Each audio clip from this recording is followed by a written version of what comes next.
اکبر.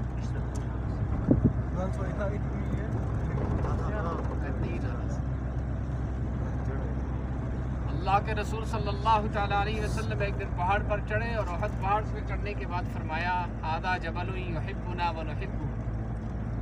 کہ یہ پہاڑ ہم سے محبت کرتا ہے اور ہم اس سے محبت کرتے ہیں.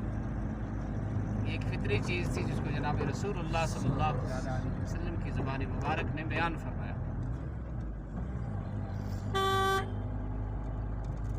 یہ وادی کشمیر کی پہاڑیاں سرسبز و شاداب، ہرے بھرے جنگلات،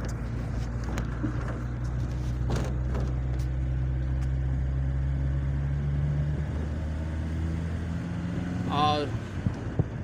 اللہ کے حکم کے منتظر ان کے سروں پر منڈلاتے ہوئے بادل، جو اس بات کی غمازی اور ترجمانی کر رہی ہے وفی کل شیء لہ شاہد تدل علی انہ واحد، کہ ہر چیز میں ایک گواہ ہے جو اس بات کی گواہی دیتا ہے کہ اللہ کی ذات صرف ایک ہے، وہ تنہا اور یکتا ہے.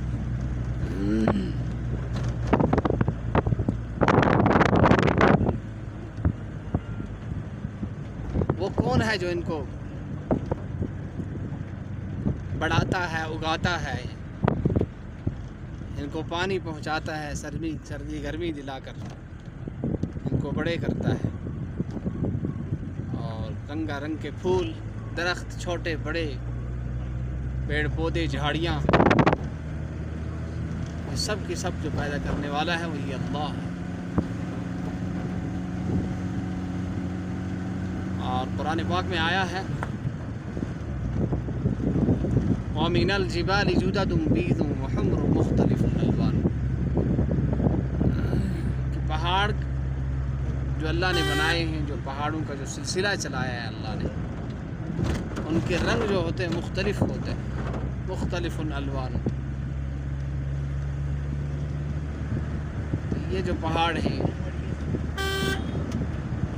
یہ کشمیر کے خوبصورت اور دل کو لبانے والے بلند و بالا پہاڑیاں،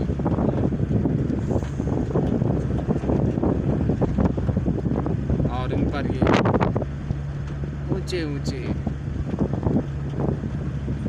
لمبے درخت، اور یہ چھوٹی چھوٹی جھاڑیاں اور سبزہ،